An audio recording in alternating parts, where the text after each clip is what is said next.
What's up, Junkie Nation? Gorgeous George Angos catching up with Mario Bautista, who's got a big fight coming up against Marlon Vera at UFC. Oh boy, what is it? 316. It's out in Newark, New Jersey. And Mario, you were asking us who the main event is that night, and I think I might know, except I don't know if it's official. But the rumor is Juliana Pena and Kayla Harrison. Now I don't know if that's the actual main event, but I heard that's probably sounds like maybe a co-main at least. So they're building a nice little card out there. And just to be transparent, Goes and I sat with Mario about a week ago and did all this for like 15, 20 minutes when we thought he was fighting in Iowa. And it turns out they moved him. So Mario, thanks for agreeing to do it. Shout out to you because it was your idea to redo it. So like that just talks so much about your professionalism. You didn't want to leave us hanging out to dry. We appreciate it. No, yeah, it's all good. Yeah. I found out like a couple days right after the interview, and I was like, hey, we got to let those guys know because we said May 3rd. We were saying Iowa all up in that interview. So. We were cracking Iowa jokes. We were talking about the Johnny Cash song and the Midwest and, you know, all those people, how they would probably resonate with Johnny Cash. Not to say people in Newark don't resonate. Maybe it still works. So I've been telling Mario to use that song.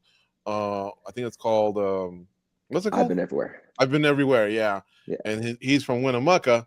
And I was telling him the Midwest would probably love it, but I don't know. Maybe they'll dig it in Newark, New Jersey as well. Are you happy with the change? You know, it's a month later, so I guess it's not so bad. I'm glad they didn't push it out too much farther. And I like the East Coast. I've been over there before.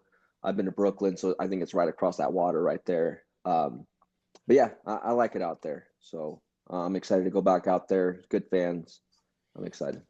Did it have to do with you've been in training camp, the body's ready to perform, or you laid on some bills, or why was it that you didn't want to push it out too far? Oh, just because I want to stay active, you know. So it's already right in the middle of the year, so that doesn't leave me much time to, you know, hopefully squeeze in another one by the end of the year. But ideally, I was thinking like after my last fight, I was thinking March, and then sometime at the end of summer, like for the year. But yeah, things don't always work out like that. Does the UFC know that you like to stay active? Like, I wonder sometimes if they're aware and have a list of certain fighters, because like that Jessica Andrade, dude, she pops up on so many cards, and I wonder if she just said, dude, call me whenever to her matchmaker. Yeah, I'm not too sure. I always just try to be vocal about it, like in my post interviews and everything, like, hey, I want to fight 2 to 3 times this year. Yeah, and I'm always like bugging my manager, when are we gonna get the next fight? What's coming up? And yeah, because I think I bugged him, I think starting in December, like that I wanted to fight in March. And you know, we got one in May, and then it got pushed back to June. So those are things like I kind of deal with, and I've noticed it more the higher I go up in the rankings. So yeah, I'm not sure what that is. Did a tear come down your face when you found out you won't be in Des Moines? A little bit, you know. I thought I'm gonna miss out on some cornfields and whatever else they got out there. So no, it was all right. You know, I was excited to check it out. I've never been to the Midwest before, so I was excited to see what they have over there. But you know, New Jersey's cool too, so I'm ready for it. You're a kind individual. You know your ass wasn't excited about Des Moines, Iowa. But hey, we'll leave it at that. We'll take your word for it.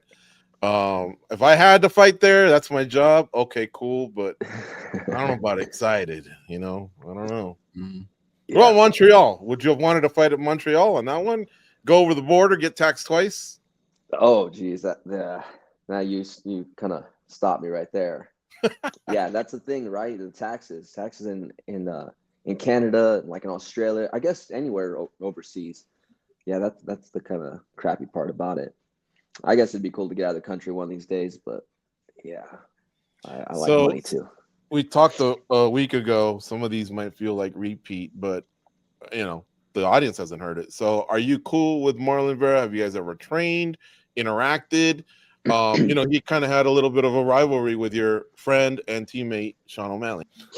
Yeah, no, there's no animosity between us or anything. I've seen him around. I think I've seen him in Boston. I think we've said hi to each other here and there. We actually have the same manager too, so I've kind of seen him around and stuff. I think he actually came to the MMA lab like years ago. He came to train there for maybe a few days, but at the time I think I was working on that safe flight job, so I didn't really get to train with him or anything at that time. So, but yeah, no animosity between us. What do you feel like the stakes are for you here? Because this is a big name. I know he's on a little bit of a skid, but his name does command some respect. He's done some good things in our sport. A victory here, where do you feel like it puts you? Well, he's number 6 in the division, so that puts me right on the edge of the top 5, and so that gets me like a top 5 fight. Getting past Cheeto there, and he's a big name as well. So that in the point of my career where I'm fighting big names, people that have big followings, and are great fighters as well. So it's a big one. Each fight is your biggest fight. Then your next fight is your biggest fight.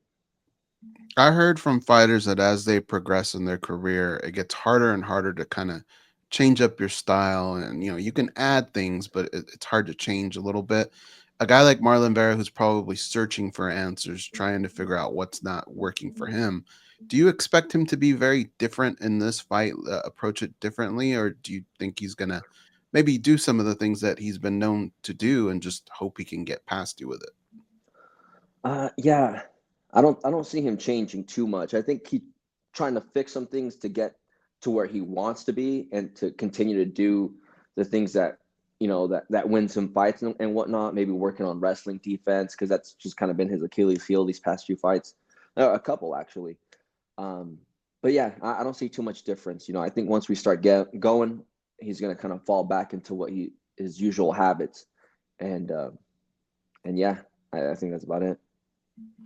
Do you ever, in watching other fighters or watching other fights, see things that motivate you to kind of maybe add to your repertoire or change about yourself?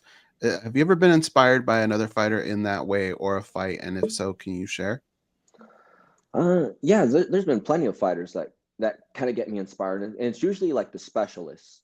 Like either they're really good on the ground, really good wrestlers like Khabib, or even strikers as well. Like those are the guys like I like to watch. I'm like, oh dang, like I could do that, or I need to start working on this, or like imagine if I fought a guy like that. I need to work on so and so. So yeah, like all your usual top fighters. I like watching like Khabib for his wrestling, and these other great strikers like in the division, Sandhagen, Adesanya, all like those type of guys. Do you feel people around you, let's say like your immediate family, the people you live with, do they even have a different vibe, knowing that you're getting closer and closer to your goal? Do they even change? Like, for instance, if you're just the dude that takes out the trash, do they go, I got this one. You hang back, you train a little bit more, do they kind of adapt as well? Like, is it a feeling all throughout the household, just how important this fight is and how much closer you are to this dream? Yeah, even if they wanted to treat me like that, I just wouldn't allow it. I still got to do my duties, and I don't know. I'm just not that type of person to kind of let someone take over my responsibilities or whatever else I got to do. I feel, besides fighting, I still got to make myself useful around here. So even if they tried, I just wouldn't let it happen. Has a fan ever bought you a meal or bought you a beer?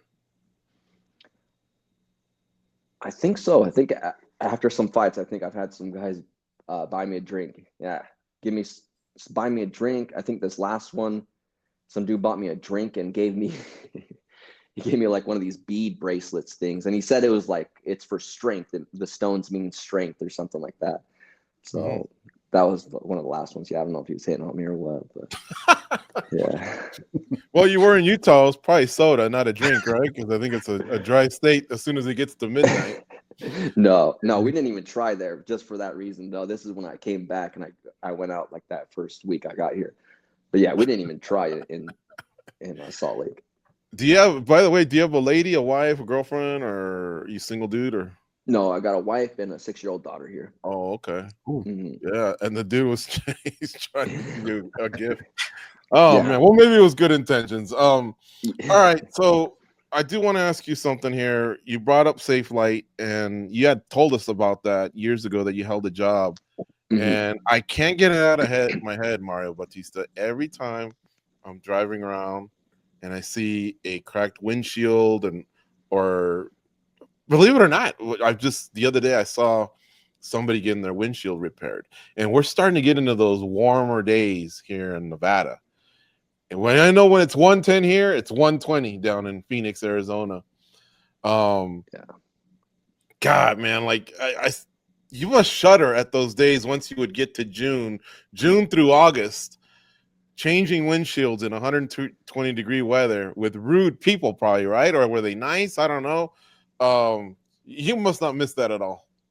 No, no, I don't miss it. I mean, it wasn't like a hard job or anything, especially during the winter or good season. It wasn't too bad. It was just a quick and easy job. But yeah, during the summer, yeah, it was pretty bad.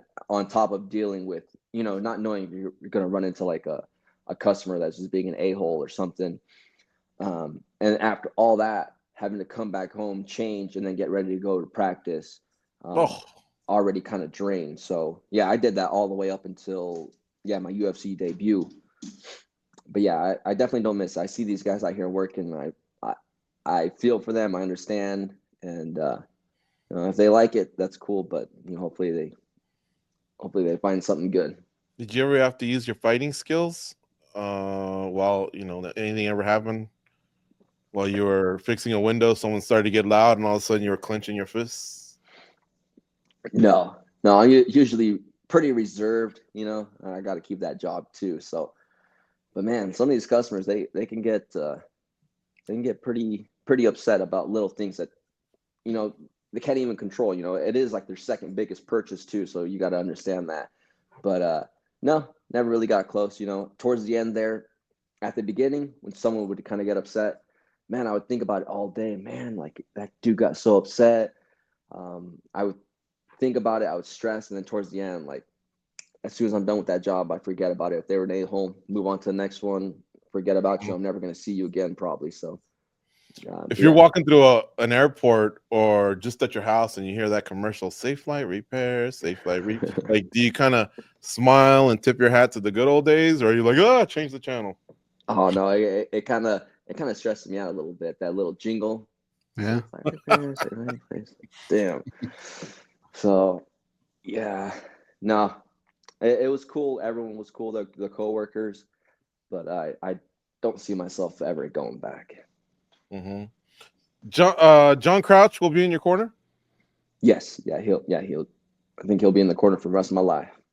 Izzy, when he fought Cannonier, your teammate, paid a lot of respect to your gym and to your coach. How about you? What would you say makes John Crouch that special coach that's widely respected everywhere, who produces great fighters, for so many years? I mean, for me personally, from what I see, man, I've been with him for I think 10 or 11 years. And so he's been with me at the beginning of my career all the way through, and he's helped me, not only training, he's given me life advice. He's gotten me through hard times. And over those 10 years, he's been just as dedicated as any like champion that's been in that gym, Benson, all those guys. So he's very dedicated to the sport. He's always learning. You go in his office, he has like all these old jujitsu books. He's always looking up like these new ideas, always changing it up, adapting. And like I said, he's always been there for me through the ups and downs. And he's just on top of it. If you're kind of late to practice, if you're consistently being late, he'll start, sending you a text message like, "Hey, practice," and he just holds you accountable. So I love John Crouch. He's one of my favorite people in the whole world. So I couldn't say enough about him. What time's your pro practice start? 3 o'clock. What time are you there? 250. And then you stretch out and warm up, or you've already done that? No, we'll stretch out there, and it depends what day it is. If it's our wrestling days, then I'll start getting everyone warmed up through our warm up routines. So I got to be there first because I run the warm ups. So For all the practices or wrestling? just for wrestling. So as far as like sparring and our striking classes, so our striking class, the coach will come in and he'll get everything going. But when it's wrestling classes, I'll get everyone warmed up and start doing our stretches and warm up routine, and then sparring.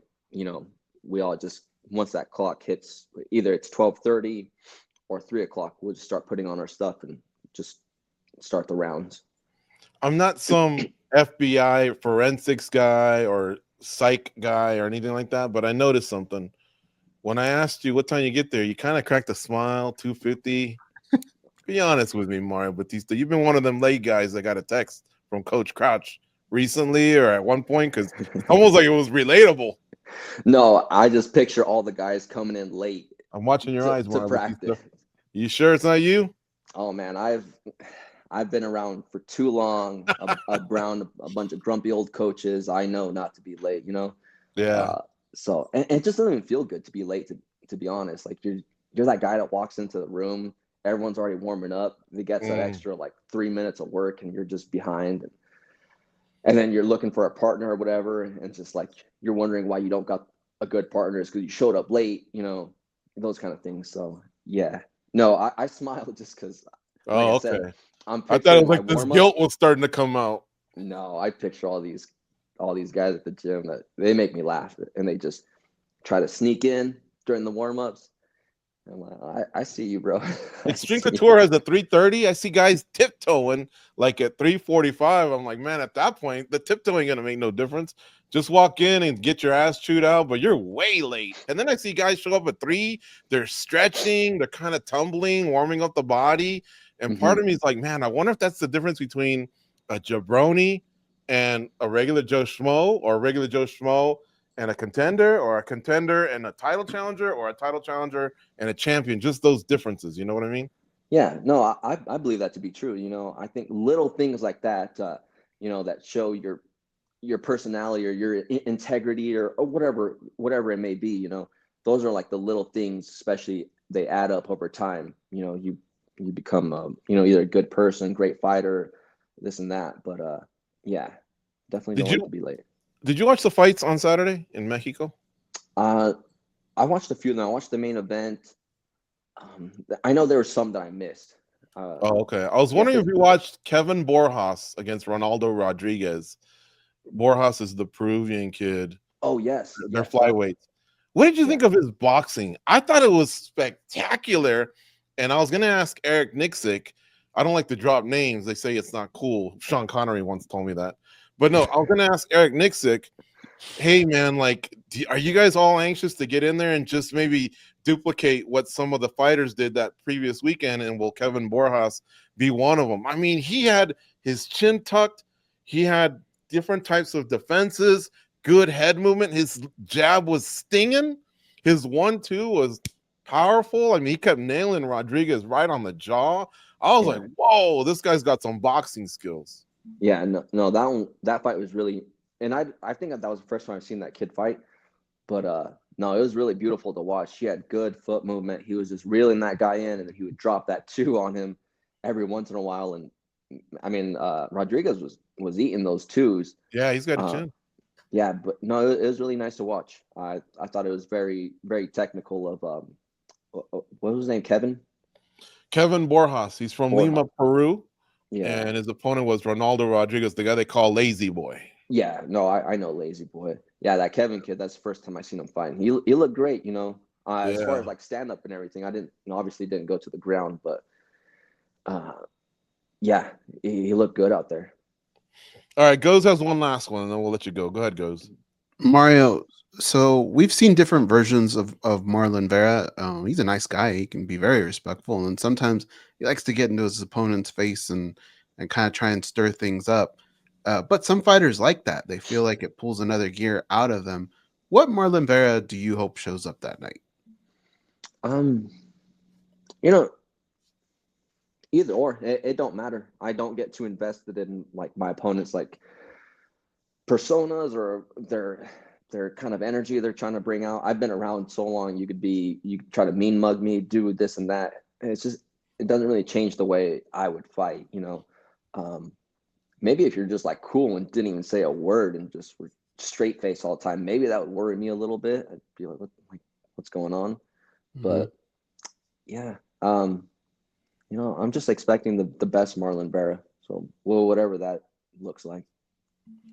Last thing from me, George stole my thunder when you were in Des Moines, Iowa. I conceded his song made more sense there, but you're not there anymore. So now I think Jimi Hendrix needs to go back to the top of the list. I will leave that to your discretion, but I just want to put that out there. Oh, Along the Watchtower. Yeah, no, those are two great picks. And I did look up the song lyrics, and he does talk about Winnamaka. He starts off in Winnamaka. He's talks about him walking down a dirt road and dusty old road in Winnamaka and gets picked up there, and that's where the song starts. So, yeah, it's going to be a tough one. Does it say you're from Winnamaka when they show your name on the screen, or do you now refer to Phoenix as No. I think it says hometown Winnamaka or from Winnamaka, and then fighting out of Phoenix, Arizona. I think I've seen Winnamaka on there. So, yeah. Nice. Well, that'll be cool if you do one or the other. I'll even concede if you have to go to Jimi Hendrix, you can't go wrong with that. Yeah. And you know what sucks is that interview we did a week ago, goes, didn't Mario tell us about some fights in his hometown, and he had like 40 of them or something like that, took a couple L's, but also knocked some heads around. Yeah. Damn, we might have to blend some of that stuff into this one, because that was funny. I was having a good time. You're one of my favorite fighters. A long time ago, John Crouch goes, hey, who are some of your favorite fighters? And he's a friend of mine on Facebook, and I put Mario Bautista. And he loved it, because it came out of nowhere. You get your GSPs, your Habibs, your Aldos, all the legends or whatever. But of course, there's some of my favorite fighters too. But I just like to pick someone out of nowhere who's doing good and seems to be a good person. It's the same way I felt about Paul Felder when the Reebok kits came out years ago. Everybody was running to get McGregor and Rousey and everyone else. I was like, man, I like that Felder guy, So I'm a fan. Awesome. I appreciate that. All right, homie. Thank you so much for deciding to give us a second chance here. Now that we know that the new location is UFC 316 in early June. Still the same opponent, Marlon Vera. Can't wait for it. Thank you, Mario, for your time, as always. Awesome, guys. Thank you so much. I appreciate it.